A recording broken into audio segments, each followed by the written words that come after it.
Bismillahirrahmanirrahim.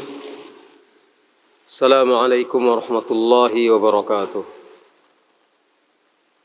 Innal hamdalillah nahmaduhu wa nasta'inuhu wa nastaghfiruh wa na'udzu billahi min shururi anfusina wa min sayyiati a'malina. May yahdihillahu fala mudilla lahu wa may yudlil fala hadiya lahu. Asyhadu an la ilaha illallah wahdahu la syarika lah wa asyhadu anna Muhammadan abduhu wa rasuluh. Ya ayyuhalladzina amanu taqullaha haqqa tuqatih wa la tamutunna illa wa antum muslimun. Ya ayyuhan nasu taqu rabbakumul ladzi khalaqakum min nafsin wahidah wa khalaqa minha zawjaha وبث منهما رجالا كثيرا ونساء واتقوا الله الذي تساءلون به والأرحام إن الله كان عليكم رقيبا يا أيها الذين آمنوا اتقوا الله وقولوا قولا سديدا يصلح لكم أعمالكم ويغفر لكم ذنوبكم ومن يطع الله ورسوله فقد فاز فوزا عظيما. أما بعد فإن أصدق الحديث كتاب الله وخير الهدي هدي محمد صلى الله عليه وآله وسلم وشر الأمور محدثاتها وكل محدثة بدعة وكل بدعة ضلالة وكل ضلالة في النار. Kaum muslimin hadirin serta para pemirsa di live streaming yang dirahmati Allah Subhanahu wa taala. Kita senantiasa bersyukur kepada Allah atas karunia-Nya yang sangat banyak melimpah. Di antaranya adalah nikmat semangat kita untuk mendalami pokok-pokok ajaran Islam, yang dalam hal ini kita kaji melalui kitab Fathul Majid, Syarah Kitab Tauhid. Dan kita masih pada pembahasan bab yang keempat, yaitu bab ad-du'a ila syahadati an la ilaha illallah. Bab mendakwahkan syahadat la ilaha illallah, mengajak umat untuk kembali kepada syahadatu alla ilaha illallah. Dan kita pada nas yang terakhir yaitu tentang kisah yang terjadi di peperangan Khaybar, di mana Ali bin Abi Thalib radhiyallahu anhu ditunjuk oleh Rasulullah SAW sebagai pemegang panji-panji perang. Dan kita sampai pada sabda Nabi SAW yang akan kita baca, yaitu pada bagian yang terakhir. Wa akhbirhum bima yajibu alaihim min haqqillahi ta'ala fi. Setelah Nabi SAW mengobati sakit mata yang diderita oleh Ali bin Abi Thalib dengan cara meludahi kedua matanya, Nabi mengatakan, unfudh ala rislik. Berjalanlah kamu, jalankan tugas ini olehmu dengan tenang hingga kamu sampai di daerah medan mereka. Kemudian ajak mereka menuju Islam. Ajak mereka masuk Islam. Orang-orang Yahudi di Khaybar diperintahkan oleh Nabi supaya Ali mengajak orang-orang Yahudi Khaybar sebelum terjadinya pertempuran supaya mereka masuk Islam. Selanjutnya Nabi SAW bersabda, wa akhbirhum bima yajibu alaihim min haqqillahi ta'ala fi. Dan beritahukanlah mereka tentang hak Allah Ta'ala di dalam Islam yang wajib mereka penuhi. Beritahukanlah mereka akan hak Allah SWT di dalam Islam yang wajib mereka penuhi. Fihi min haqqillahi ta'ala fihi, di dalamnya ay fil Islam, di dalam Islam. Hak Allah yang dijelaskan di dalam Islam yang wajib mereka penuhi. Apa hak Allah yang wajib mereka penuhi di dalam Islam setelah mereka masuk Islam? Idza ajabuka ilaihi, ketika mereka sudah menyambut ajakanmu menuju Islam, sudah masuk Islam, fa akhbirhum, maka beritahu mereka apa kewajiban mereka untuk memenuhi hak-hak Allah yang harus mereka kerjakan. Fa akhbirhum bima yajibu min huquqihi allati la budda lahum min fi'liha. Beritahu mereka apa yang wajib mereka lakukan dalam rangka memenuhi hak-hak Allah. Allati la budda lahum min fi'liha, yang harus mereka kerjakan. Apa hak-hak Allah yang wajib dan harus mereka kerjakan untuk memenuhi hak-hak Allah? Apa yang mereka harus lakukan untuk memenuhi hak-hak Allah? Kas-salawati waz-zakah. Misalnya adalah salat yang 5 waktu, waz-zakah, dan membayarkan zakat. Kama fi hadits Abi Hurairah, sebagaimana disebutkan dalam hadits Abu Hurairah di dalam Sahih Muslim, sebagaimana yang disebutkan dalam hadits Abu Hurairah di dalam Sahih Muslim. Fa idza fa'alu dzalika faqad mana'u minni dima'ahum wa amwalahum illa bihaqqiha.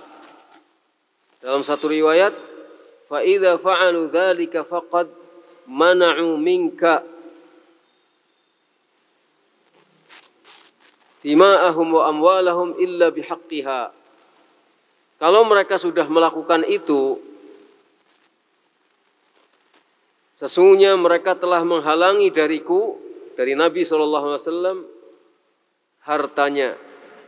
Menghalangi mereka dariku darah dan hartanya. Artinya mereka berarti sudah mencegah dirinya dari Rasulullah atau dari Ali atau dari kaum muslimin, mencegah diri mereka dari Rasulullah untuk menumpahkan darah mereka dan untuk merampas harta mereka. Jadi artinya mereka sudah terjaga darah dan hartanya. Ketika mereka sudah melakukan itu, sudah masuk Islam, melaksanakan sholat, membayarkan zakat, maka harta dan darah mereka menjadi haram untuk diganggu. Darahnya haram untuk ditumpahkan dan hartanya haram untuk dirampas. Illa bihaqqiha, kecuali sesuai dengan haknya. Kecuali menurut haknya. Jadi tidak boleh untuk ditumpahkan darah kecuali sesuai dengan apa yang semestinya. Haram darahnya untuk dirampas kecuali sesuai dengan yang semestinya. Walamma qala Umar li Abi Bakrin fi qitalihi mani'iz zakah, kaifa tuqatilun nasa wa qad qala Rasulullah sallallahu alaihi wasallam, umirtu an uqatilan nasa hatta yaqulu la ilaha illallah fa idza qaluha asamu minni dima'ahum wa amwalahum illa bihaqqiha. Ketika Umar ibn Khattab radhiyallahu anhu mengatakan kepada Abu Bakar, pada saat Abu Bakar memerangi orang-orang yang tidak mau membayar zakat. Pada saat Abu Bakar memerangi orang-orang yang enggan membayar zakat. Maka Umar berkata kepada Abu Bakar, "Kaifa tuqatilun nas?" Bagaimana engkau memerangi orang-orang, sedangkan Rasulullah bersabda, bagaimana engkau memerangi mereka, manusia, sedangkan Rasulullah SAW telah bersabda, umirtu, aku diperintahkan untuk memerangi manusia sampai mereka mengucapkan la ilaha illallah. Maka apabila mereka sudah mengucapkannya, mereka berarti telah menjaga diri mereka, telah menjaga dariku darah dan harta mereka, kecuali sesuai dengan haknya. Berarti mereka telah memelihara darah dan hartanya dariku, menjaga harta dan darahnya untuk tidak ditumpahkan, kecuali sesuai dengan haknya. Jadi Umar merasa keberatan ketika Abu Bakar memerangi orang-orang yang enggan untuk membayar zakat, karena mereka adalah orang-orang yang sudah mengucapkan la ilaha illallah. Maka ditanyakan oleh Umar kepada Abu Bakar, Rasulullah bersabda, aku diperintahkan untuk memerangi manusia sampai mereka mengucapkan kalimat la ilaha illallah. Kalau sudah mengucapkannya berarti darah dan hartanya haram untuk ditumpahkan, hartanya haram untuk dirampas, kecuali sesuai dengan haknya. Qala Abu Bakrin, maka Abu Bakar radhiyallahu anhu menjawab, fa inna zakata haqqul mal, sesungguhnya zakat itu adalah haknya harta. Jadi berarti dia telah melakukan pelanggaran terhadap hak harta. Rasulullah mengatakan illa bihaqqiha, kecuali sesuai dengan haknya. Dan orang yang menolak untuk membayar zakat berarti dia telah melanggar hak harta, yang dari situ berhak untuk diperangi. Wallahi, kata Abu Bakar selanjutnya, law mana'uni anaqan kanu yu'addunaha ila Rasulillah sallallahu alaihi wasallam laqataltuhum ala man'iha. Demi Allah, andai kata mereka enggan untuk memberikan seekor anak kambing betina yang umurnya kurang dari 1 tahun, yang sebelum ini mereka tunaikannya kepada Rasulullah SAW, maka sungguh aku akan perangi mereka karena mereka tidak mau membayarkannya. Itu perkataan Abu Bakar dalam hadis yang diriwayatkan oleh Imam Bukhari dan Muslim. Wallahi, demi Allah, andai kata mereka enggan membayarkan harta meskipun hanya seekor anak kambing, anak domba yang umurnya kurang dari 1 tahun, untuk menggambarkan meskipun itu harta yang sedikit, meskipun itu sesuatu yang jumlahnya sedikit, kalau mereka dahulu pada zaman Rasulullah SAW masih hidup mau membayarkannya, kemudian setelah Rasulullah SAW wafat, pada zamanku mereka tidak mau membayarkannya, meskipun hanya berupa harta yang bentuknya adalah seekor anak domba yang umurnya kurang dari 1 tahun. Demi Allah akan saya perangi mereka karena mereka enggan untuk membayarkannya. Karena ini terkait dengan masalah hak harta, tidak mau menunaikan apa yang menjadi hak harta.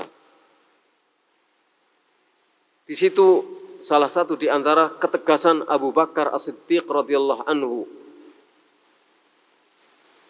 yang ketegasan ini tidak bisa dikalahkan oleh ketegasan yang lainnya. Akhirnya Umar bin Khattab dan semua sahabat sepakat dengan keputusan Abu Bakar radhiyallahu anhu.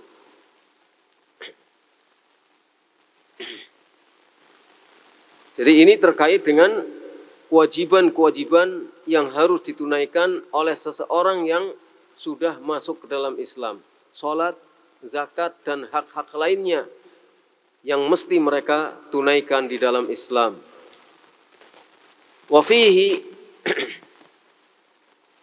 di dalam hadis ini terdapat penjelasan ba'atsu al-imam ad-du'ata ila Allah Ta'ala. Bahwa imam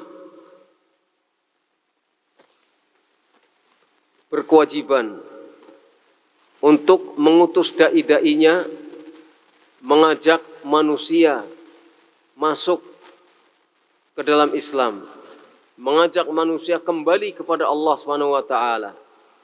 Ini adalah tugas imam, tugas pemimpin, tugas penguasa, mengirimkan dai-dainya ke pelosok-pelosok untuk mengajak umat manusia kembali kepada Allah. Kama kana Nabi sallallahu alaihi wasallam wa khulafa'uhu ar-rasyidun yaf'alun, sebagaimana Nabi sallallahu alaihi wasallam dan para khulafa'ur rasyidun juga melakukan seperti itu, mengutus dai-dainya ke berbagai daerah, mengajak umat menuju kepada Islam, mengajak umat kembali kepada Allah. Kama fil musnad, sebagaimana disebutkan dalam musnad, an Umar ibn al-Khattab radhiyallahu anhu, dari Umar ibn al-Khattab radhiyallahu anhu, annahu qala fi khutbatihi, bahwa beliau berkata di dalam khutbahnya, ala inni wallahi ma ursilu ummali ilaikum liyadribu absyarakum wala liyakhudhu amwalakum walakin ursiluhum ilaikum liyuallimukum dinakum wa sunanakum. Kata Umar di dalam khutbahnya, tapi disebutkan di sini bahwa riwayat ini dhaif. Kita baca saja dan kita terjemahkan. Ini perkataan Umar. Jadi bukan perkataan Nabi, perkataan Umar, tapi dikatakan ini dhaif di dalam musnad Imam Ahmad. Ketahuilah sesungguhnya demi Allah, aku mengutus petugas-petugasku kepada kalian bukan untuk membunuh manusia-manusia di antara kalian, dan tidak pula aku utus mereka di tengah-tengah kalian untuk merampas harta-harta kalian. Akan tetapi aku utus mereka ke tengah-tengah kalian supaya mereka mengajarkan kepada kalian agama kalian dan sunnah-sunnah Nabi kalian.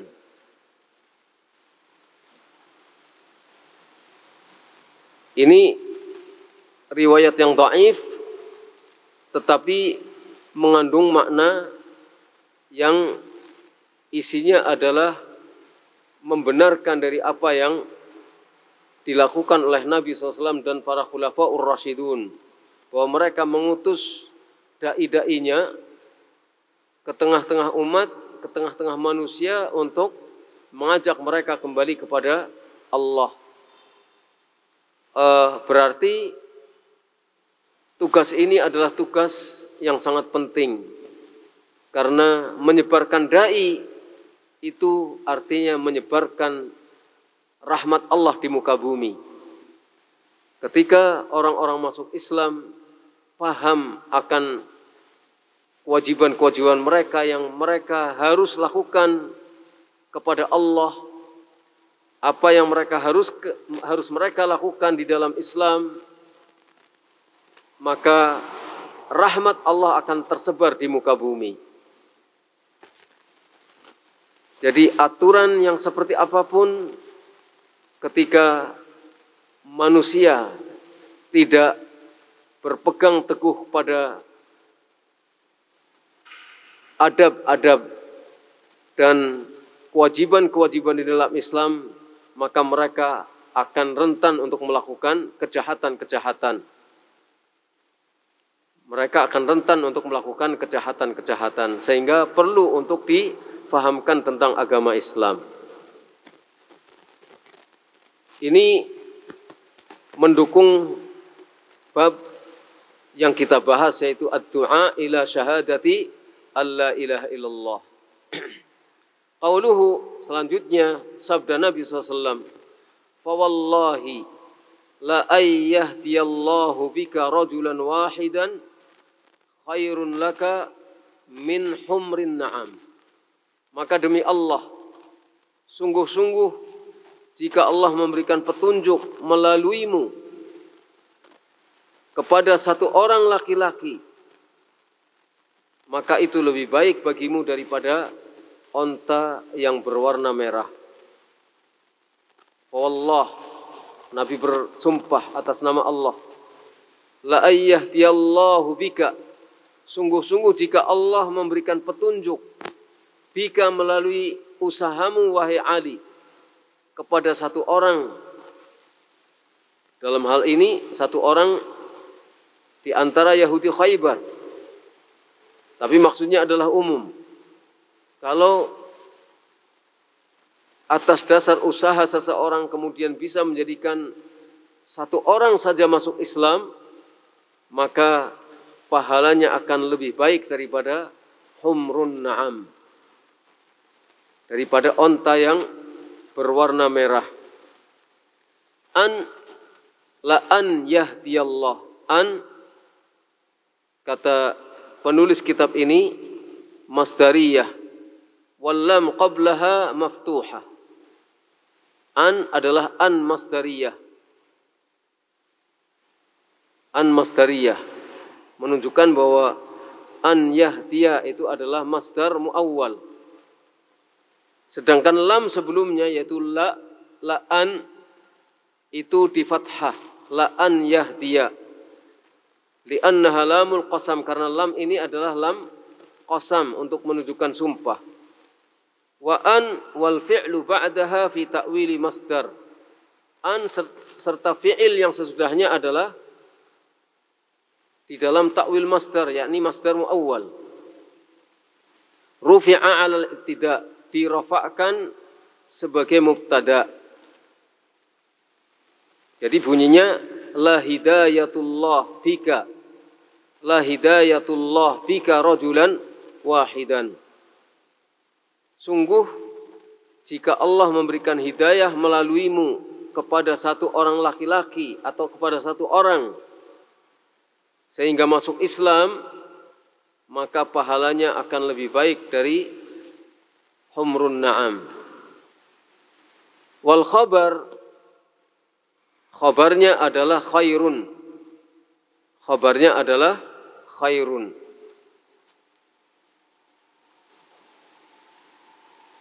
Khairun laka. Ini khabar daripada mubtada, yaitu la hidayatullahi bika. Wa humru bi dhammil muhmalah wa sukunil mim. Humr di dhammah, yakni huruf haknya, dan disukun mimnya. Jam'u ahmar, jamak daripada ahmar. Wan na'am dengan di fathah nunnya serta ain. Di fathah nun dan ainnya, an-na'am. Jadi onta yang warnanya merah. Ai khairun laka minal ibili al-humur. Artinya lebih baik bagimu daripada onta yang warnanya merah. Wahia, kata beliau rahimahullah, wahia anfasu amwalil Arab. Onta yang warnanya seperti ini adalah harta orang Arab yang paling mewah, yang paling pilihan saat itu. Saat itu pada zaman Nabi SAW. Onta yang berwarna seperti ini, humrun na'am, itu adalah harta orang Arab yang paling pilihan, yang paling istimewa. Qala an-Nawawi rahimahullah, wa tasbihu umuril akhirah bi umurid dunya innama huwa littaqarrubi ilal afham. Kata Imam Nawawi rahimahullah, mengapa urusan akhirat diserupakan dengan urusan dunia? Jadi pahala Allah bagi yang bisa mengislamkan seseorang itu pahalanya lebih baik, pahala urusan akhirat. Lebih baik daripada humrun na'am, urusan dunia. Kenapa diserupakan urusan dunia dengan urusan akhirat dengan urusan dunia? Innama huwa littaqarrubi ilal afham. Tidak lain untuk mendekatkan kepada pemahaman supaya gampang difahami. Supaya mudah dimengerti. Wa illa, kalau bukan untuk alasan itu, fadharratun minal akhirah khairun minal ardi bi asriha. Kalau bukan untuk alasan itu, maka satu dzarrah, satu biji dzarrah, secuil daripada kebaikan akhirat lebih baik daripada dunia seluruhnya dengan seluruh isinya. Secuil kebaikan akhirat akan lebih baik dibandingkan dengan dunia dengan seluruh isinya. Wa amthaliha ma'ha, ditambah lagi dengan hal-hal yang serupa. Dunia ditambah dunia, semua dengan seluruh isinya. Secuil akhirat, kebaikan akhirat secuil lebih baik daripada dunia dengan seluruh isinya, ditambah lagi dengan yang seperti itu lagi. Tapi penyerupaan pahala dengan humrun na'am maksudnya adalah untuk mendekatkan pemahaman orang, supaya orang mudah di dalam memahami betapa luar biasanya pahala daripada dakwah ilallah, mengajak orang menuju kepada tauhidullah. Jadi ini saja memberikan motivasi kepada kita untuk berdakwah. Berdakwah itu bukan karena upah manusia. Upah manusia tidak seberapa. Berapa dibayar orang yang berdakwah? Kalau harapannya adalah dunia, harapannya adalah bayaran dunia, harapannya adalah amplop, sedikit kecil, terus akhiratnya tidak dapat apa-apa. Tapi kalau harapannya adalah mencari pahala Allah, ikhlas, supaya orang mau bersyahadat, supaya orang kembali kepada Allah, supaya orang beribadah satu-satunya hanya kepada Allah SWT, maka pahalanya akan sangat besar. Digambarkan pada waktu itu jauh lebih baik daripada humrun na'am yang harganya sangat mahal. Tapi sesungguhnya perumpamaan itu sesungguhnya humrun na'am itu tidak bisa dibandingkan dengan kebaikan pahala dari Allah SWT. Tapi supaya orang lebih mudah untuk memahami harta yang segitu besarnya, yang begitu mewahnya, enggak apa-apanya dibandingkan dengan kebaikan ketika berhasil mengislamkan seseorang. Ketika berhasil menjadikan orang sadar akan ibadah kepada Allah SWT. Jadi dakwah itu pahalanya sangat besar, jangan diremehkan. Maka Syekh Muhammad bin Abdul Wahab rahimahullah membuat satu judul bab, judulnya adalah bab ad-du'a ila syahadati alla ilaha illallah.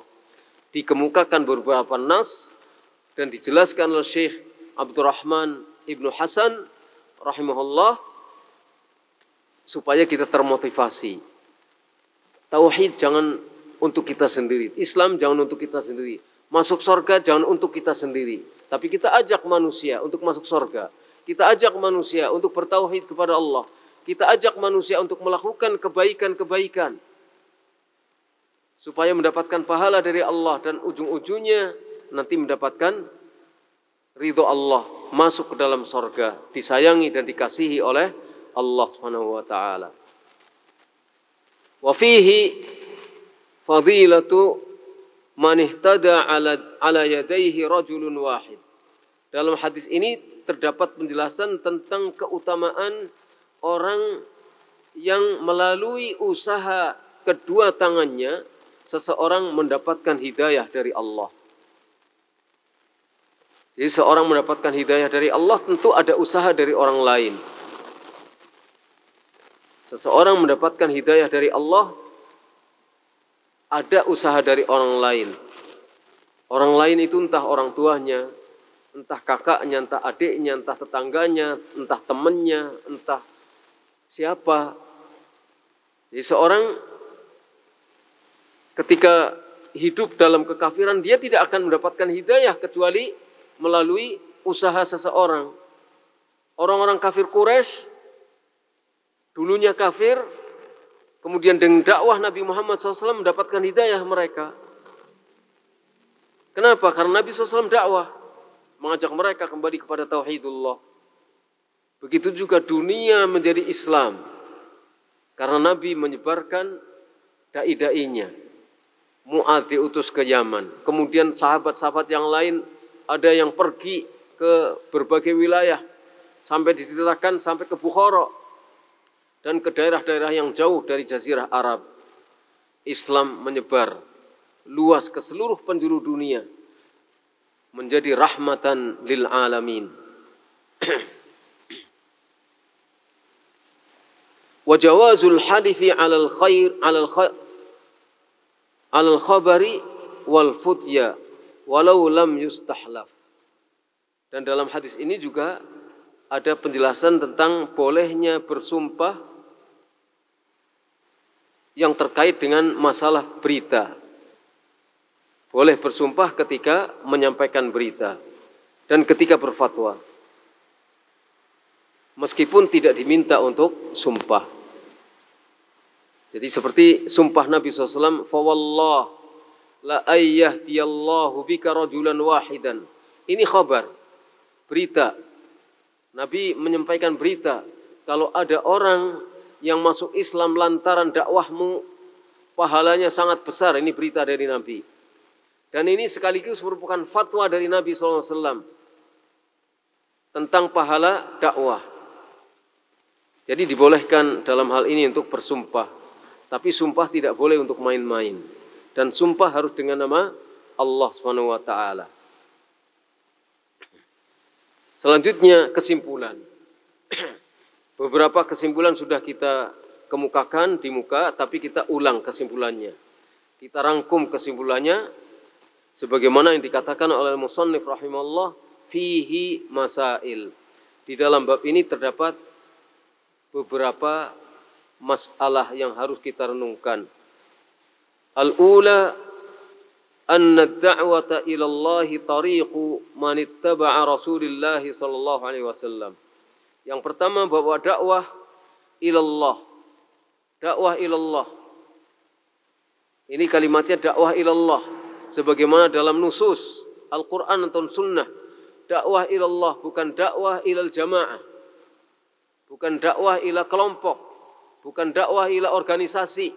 Bukan dakwah ila pribadi. Tapi dakwah ilallah. Mengajak orang kembali kepada Allah, bukan kembali kepada yayasan, bukan kembali kepada organisasi, bukan kembali kepada pribadi, bukan kembali pada kelompok, kembali kepada Allah Subhanahu wa taala. Dakwah ilallah merupakan jalan setiap orang yang mengikuti Rasulullah sallallahu alaihi wasallam. Nasnya sudah kita kemukakan di muka.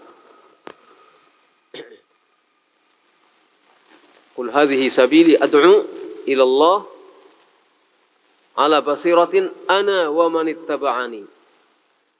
Ats-tsaniyah, yang kedua, at-tanbihu 'alal ikhlas. Ada tanbih di sini, ada sesuatu yang harus diperhatikan supaya ikhlas dalam dakwah. Kenapa? Lianna katsiran law da'a ila al-haqqi fa huwa yad'u ila nafsihi.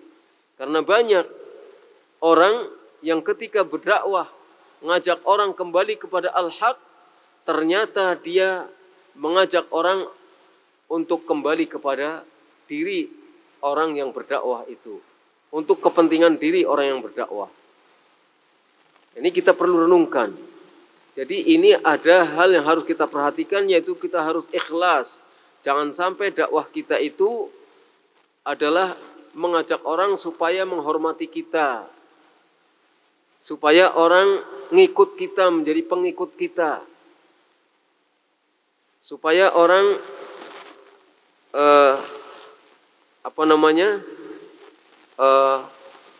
terikat sama kita.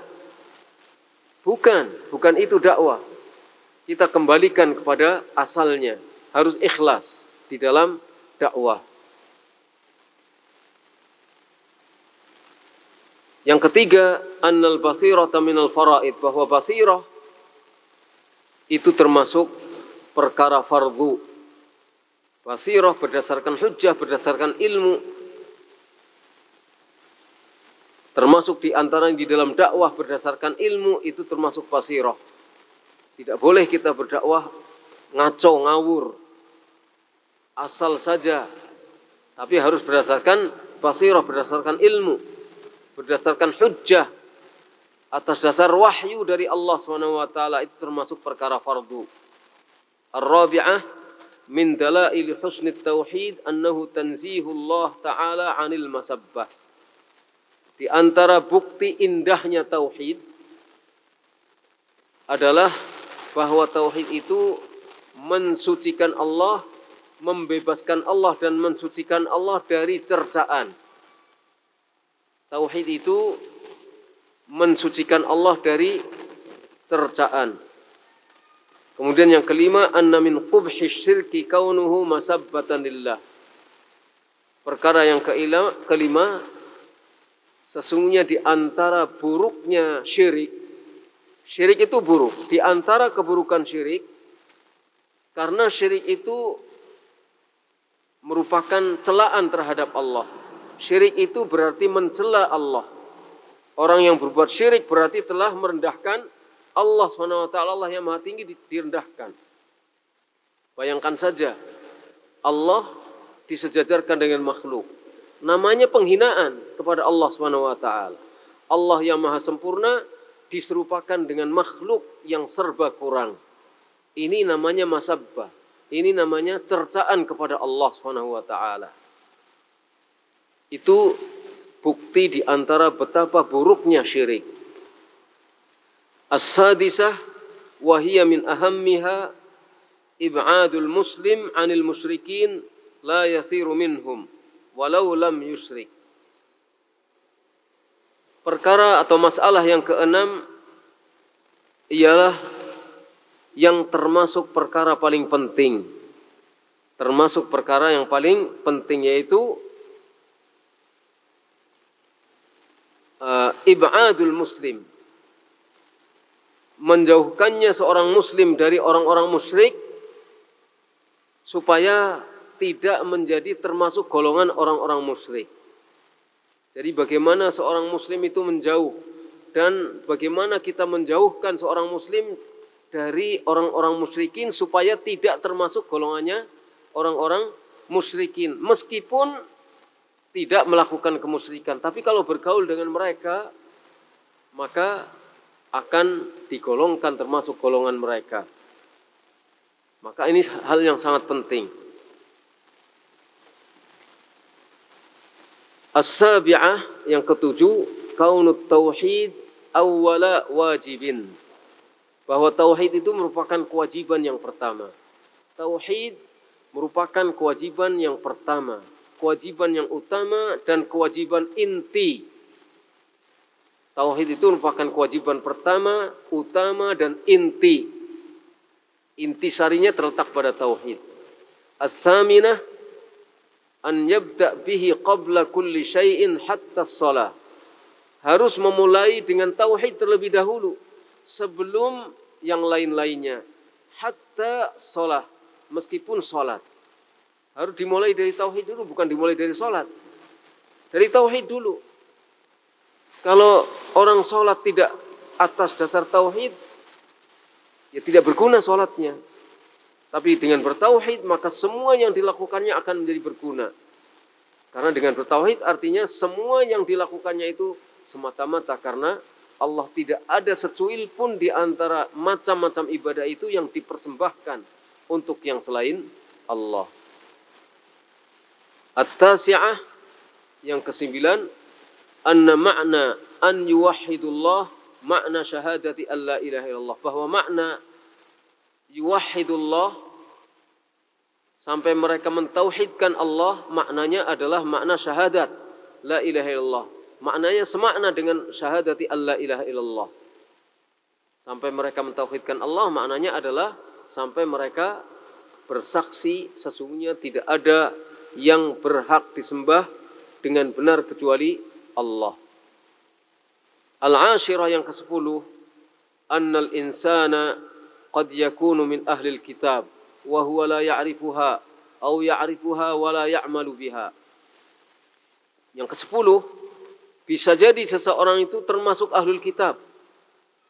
Artinya orang yang paham akan kitab. Kitab terdahulu ataupun Al-Quran. Ahlul kitab terdahulu ataupun ahlul kitab Al-Quran sekarang ini. Seseorang mungkin dia termasuk orang yang ahli dalam kitab. Wa huwa la ya'rifuha, sedangkan dia tidak mengerti kalimat la ilaha illallah. Tidak mengerti hakikat daripada makna la ilaha illallah. Atau mengetahuinya tapi tidak mengamalkannya. Dan bisa jadi ada seseorang seperti itu. Hafal Al-Quran, ahli qiraat sab'ah, bahkan 14. Tapi mungkin tidak mengerti kalimat la ilaha illallah. Tidak faham hakikat daripada kalimat la ilaha illallah. Sayang sekali. Makanya perlu untuk memahami lebih detail lagi dan selalu lebih detail terhadap makna la ilaha illallah.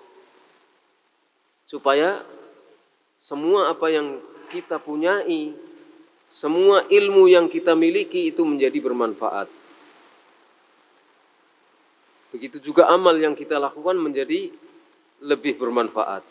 Al-hadiyata asyrah yang ke-11, at-tanbih ala ta'limi bit-tadarruj. Ada tanbih, ada sesuatu yang perlu diperhatikan di sini. Ala ta'lim, untuk mengajarkan secara tadarruj.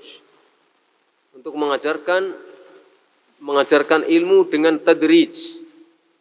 Dengan tahapan-tahapan. Ta'lim, mengajarkan ilmu dengan tahapan-tahapan. Dari mana kita ambil itu? Dari sabda Nabi kepada Mu'adz, fa inhum ata'uka lidzalik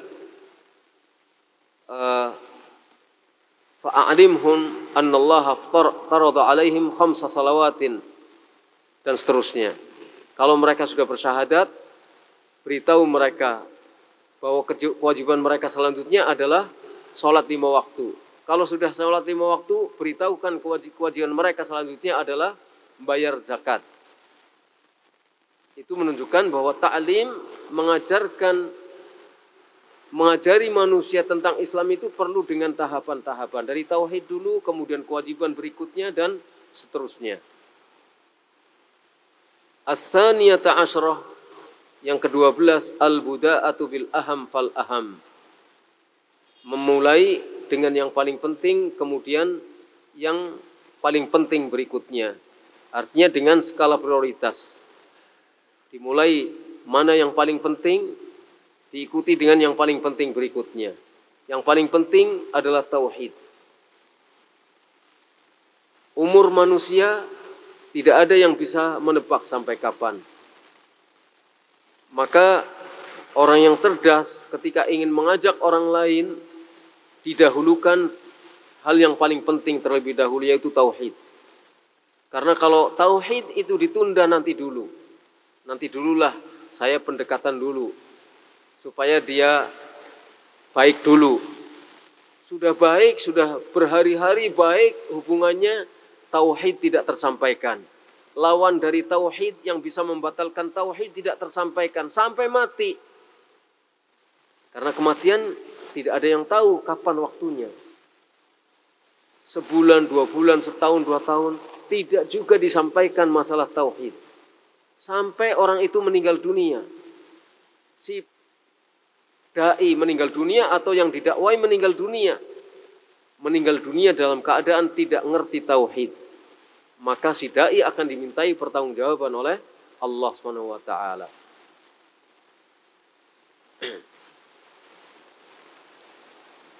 Yang ke-13, masrafuz zakah. Jadi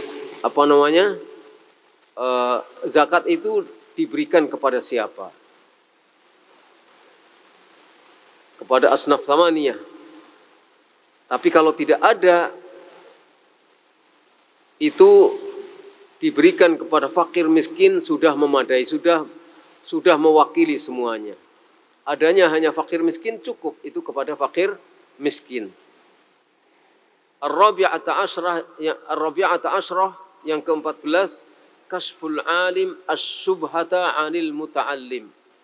Seorang yang alim perlu menyingkap tabir subhat kepada orang yang sedang belajar.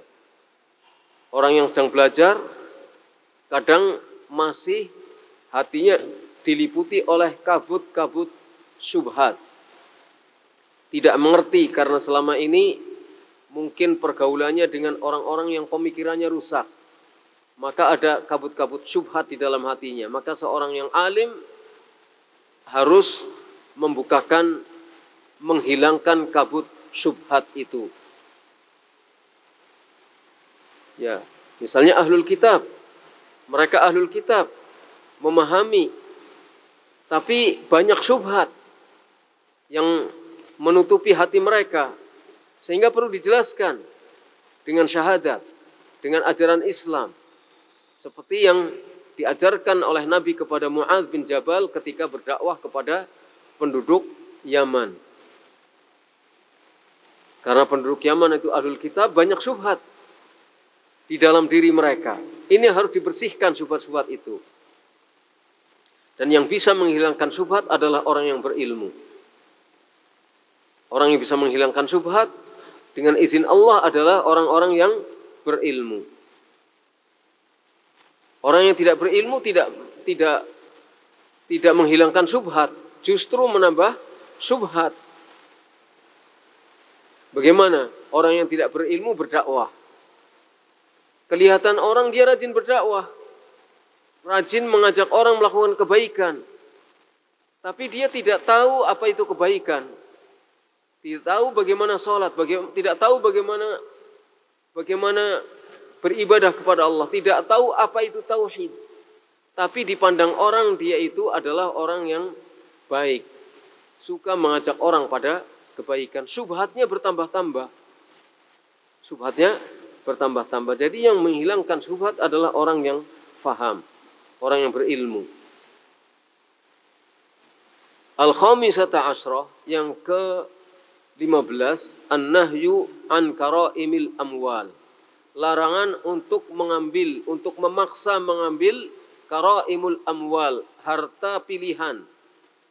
Dalam zakat ada petugas pengambil zakat, petugas ini dilarang untuk mengambil harta zakat dari harta pilihan orang yang berkewajiban untuk zakat.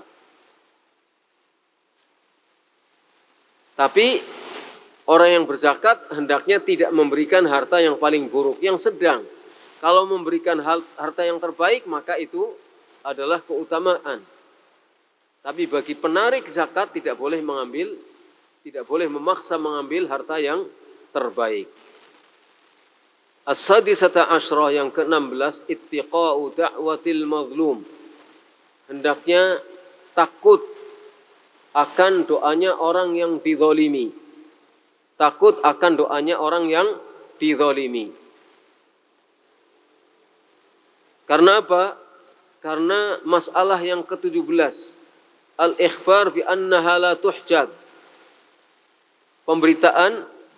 Pemberitahuan dari Nabi sallallahu alaihi wasallam bahwa doanya orang yang dizalimi itu tidak tertutup, pasti terkabul, tidak tertutup, tidak terhalang dari Allah, sehingga terkabul. Maka doanya orang yang dizalimi itu harus ditakuti, dan kita mestinya khawatir jangan-jangan kita zalim kepada orang lain.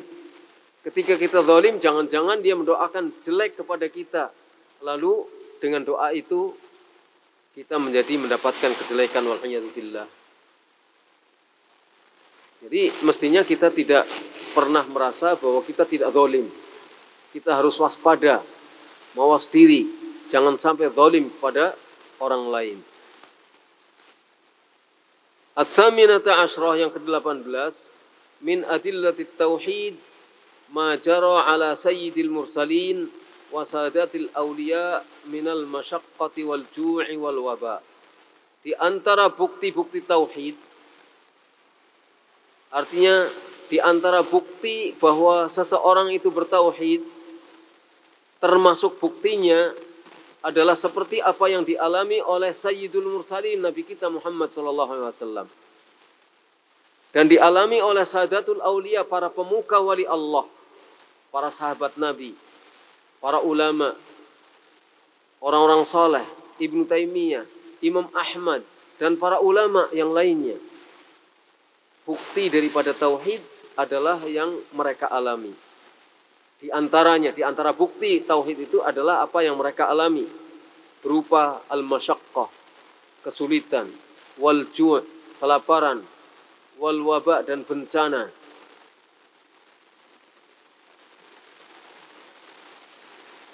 Itu sebagian di antara dalil atau bukti daripada tauhid.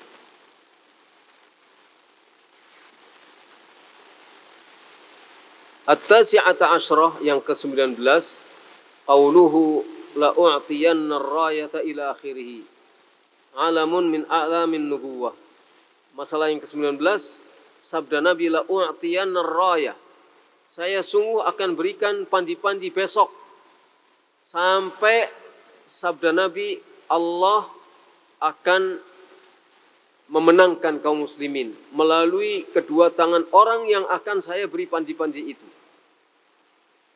Ini adalah satu pertanda, satu bukti di antara bukti-bukti kenabian Nabi Muhammad SAW, karena Nabi mengatakan, memberitakan sesuatu yang akan terjadi dan benar-benar terjadi.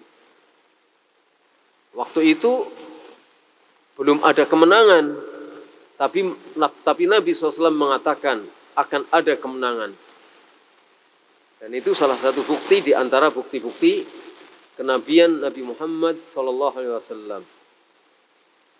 Al-Ishrun, yang ke-20, tafluhu fi ainaihi alamun min a'lamiha aidan.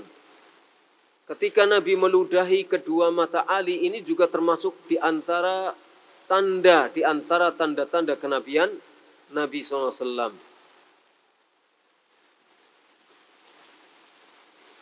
Itu Nabi yang meludah ya. Ini salah satu di antara tanda-tanda kenabian Nabi Muhammad SAW. Al-hadiyatu wal ishrun, yang ke-21, fadilatu Aliyin radhiyallahu anhu. Keutamaan Ali radhiyallahu anhu. Di sini ada keutamaan Ali bin Abi Thalib radhiyallahu anhu. At-thaniyatu wal ishrun, yang ke-22, fadlu as-sahabati fi dawkihim tilkal laylata wa syughlihim an bisyaratil fathi. Yang ke-22, keutamaan para sahabat, yaitu ketika mereka berbincang-bincang pada malam itu, membicarakan, dan kesibukan mereka membicarakan tentang kabar gembira akan kemenangan besok. Itu menunjukkan bahwa para sahabat adalah orang-orang yang punya keutamaan yang tinggi, karena mereka berharap menjadi orang-orang yang ditunjuk oleh Rasulullah, mendapatkan pengesahan resmi dari Rasulullah. Mereka adalah orang-orang yang cinta dan dicintai oleh Allah dan Rasulnya, dan akan mendapatkan kemenangan. Itu menunjukkan bahwa mereka punya semangat untuk mendapatkan kebaikan. Beda dengan orang-orang sekarang ya. Orang-orang sekarang sholat saja, yang mencari di saf pertama banyak, tapi lebih banyak lagi yang mencari saf sholat itu di belakang. Ya, nunggu nunggu orang penuh baru nanti datang. Jalannya pelan-pelan, santai. Mengejar kebaikan lah pelan-pelan. Ya, orang mau ketinggalan pesawat saja lari-lari itu. Hanya pesawat yang mungkin pesawatnya meledak di atas. Lari-lari dia. Tapi mengejar kebaikan akhirat, sholat, itu pelan-pelan. Nunggu qomat. Begitu qomat, Allahu Akbar, masih pelan-pelan. Engkluk. Ya. Enggak begitu mestinya itu. Tidak begitu mestinya. Tidak seperti sahabat. Sahabat dulu, kalau itu satu kebaikan, maka mereka mengejar dengan semangat, dengan segala daya upaya yang mereka punyai, mengejar kebaikan. Jadi marilah kita tiru kebiasaan para sahabat, sifat daripada para sahabat radhiyallahu anhum ajma'in. Sudah begitu, sudah di masjid, ya, ingin mengejar keenakan dunia, sudah di masjid, mestinya softnya itu dimulai dari tengah, udah di belakang sendiri, milihnya dari pinggir yang ada AC-nya. Enggak, ke tengah, biar tengah yang lain saja, saya biar mendapatkan AC. Kebaikan dunia, AC itu kebaikan dunia. Tidak membandingkan dengan kebaikan akhirat. Yang tidak seberapa, hanya AC sesaat saja selesai sholat, kemudian harus melaksanakan tugas dan lain, keluar lagi. Sesaat saja. Kebaikan akhirat diabaikan. Wal'anyadu billah. Ya, kalau kita melihat yang seperti itu, kita tasjih. Teman-teman kita, adik-adik kita, anak-anak kita tasjih, kita kasih semangat mereka untuk mengejar kebaikan. Kebaikan akhirat. Ats-tsalitsatu wal 'ishrun, yang ke-23, al-iman bil qadar lihusuliha liman lam yas'a laha wa man'iha amman sa'a. Masalah yang ke-23, kita harus beriman kepada takdir. Dari pelajaran hadis yang kita kemukakan, orang mendapatkan kebaikan, mendapatkan panji-panji yang dijadikan oleh Rasulullah SAW bagi orang yang tidak berusaha untuk mendapatkannya. Ali bin Abi Thalib tidak mendapatkan, justru mendapat panji-panji itu. Ali tidak berharap, tidak mengangan-angan untuk mendapatkan, karena Ali tidak ada. Ternyata dapat. Yang berusaha untuk mendapatkannya tidak dapat. Ini adalah takdir dari Allah Subhanahu wa taala. Jadi kalau sudah berbicara takdir, semua sudah digariskan oleh Allah. Kapan orang meninggal, bagaimana meninggalnya, di mana, dengan cara apa, itu sudah ditakdirkan oleh Allah Subhanahu wa taala. Meninggalnya, punya anak berapa, sudah nikah atau belum, itu sudah ditakdirkan oleh Allah, enggak bisa disesali. Begitu juga apa yang terjadi di sekitar kita, semuanya sudah ditakdirkan oleh Allah Subhanahu wa taala.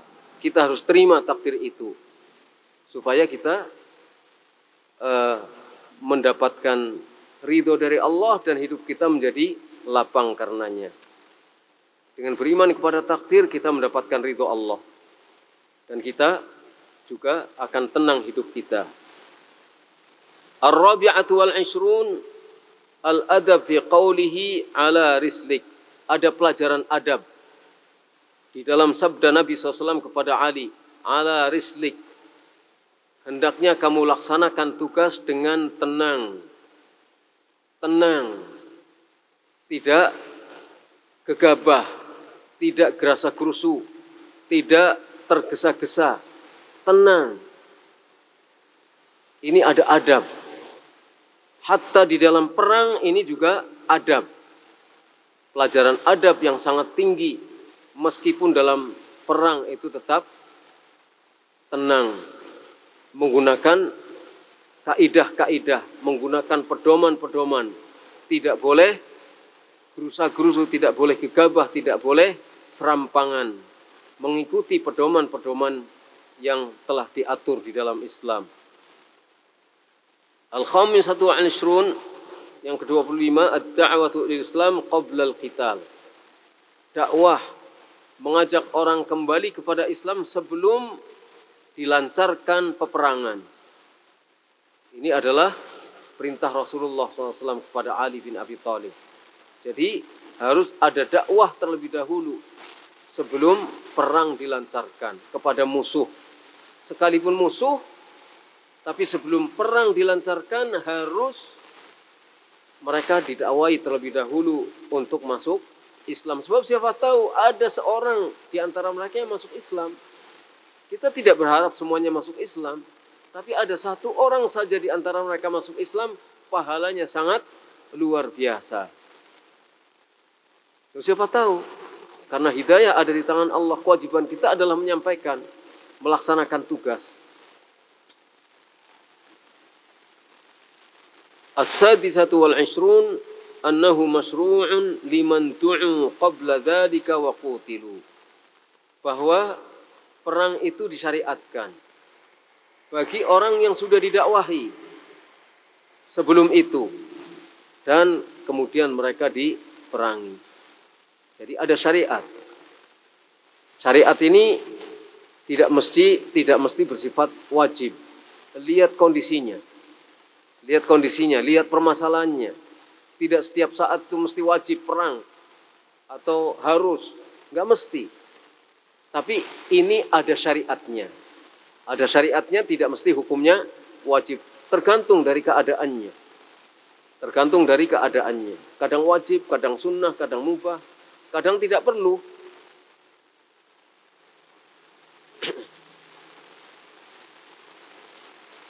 As-sabi'atu wal 'ishrun, yang ke-27, ad-da'watu bil hikmah. Liqaulihi akhbirhum bima yajibu alaihim. Dakwah itu harus dengan cara yang hikmah. Hikmah itu bagaimana? Hikmah itu harus dengan jelas. Sebagaimana yang sudah kita terangkan di muka,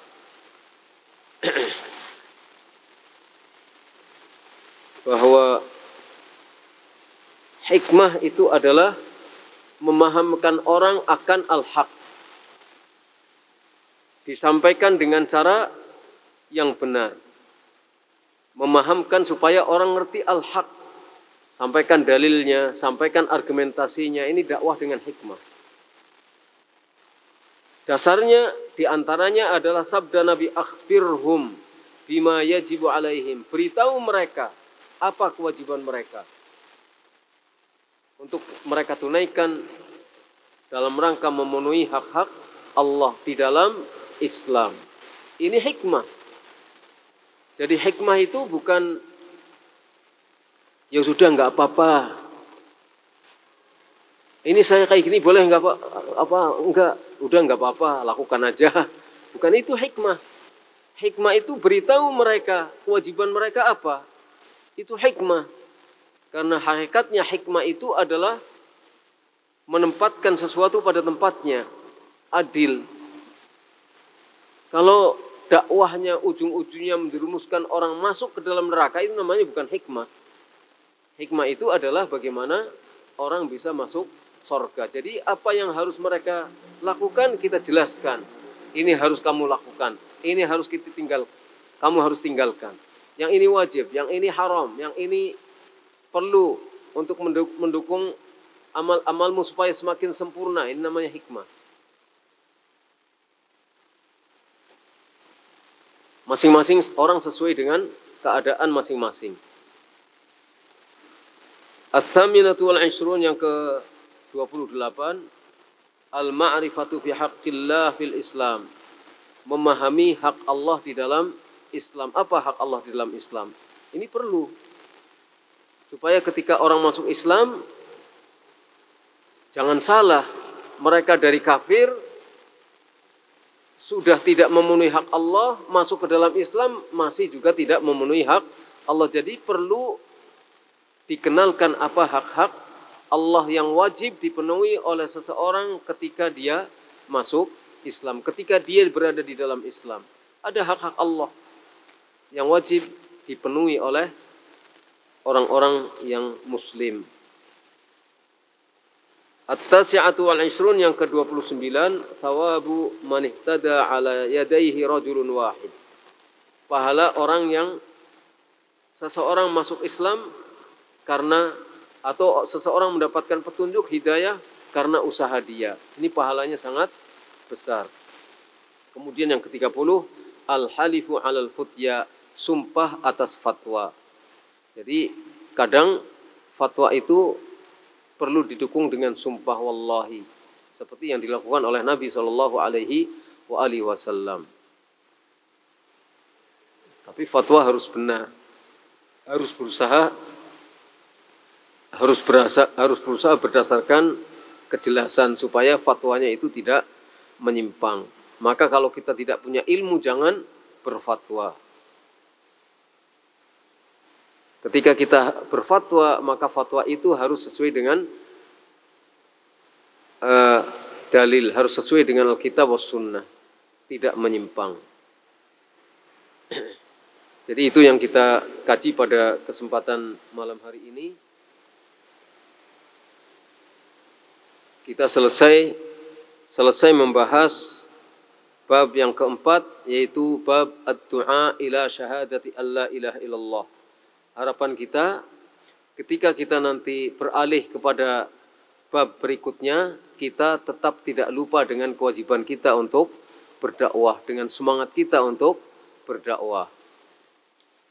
Sebelum kita tutup, ada satu pertanyaan.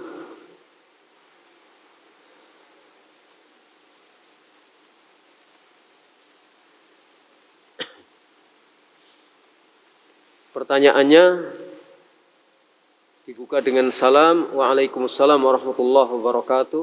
Apakah pahala lebih baik dari onta merah itu berlaku untuk orang yang berhasil mengislamkan non-muslim saja, atau berlaku pula untuk mengajak orang muslim pada manhaj yang benar?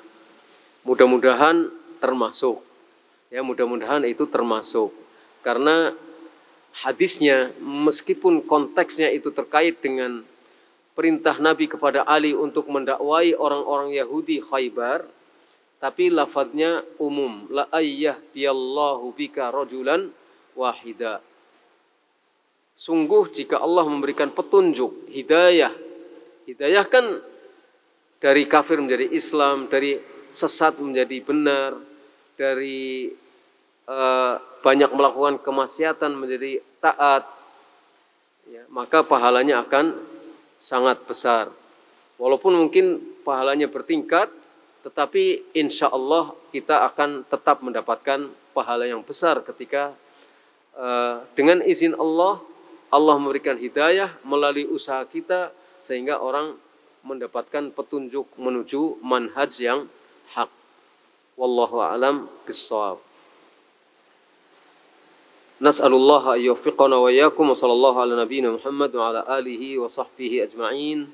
Subhanakallahumma hamdika asyhadu an la ilaha illa anta astaghfiruka wa atubu ilaik. Assalamualaikum warahmatullahi wabarakatuh.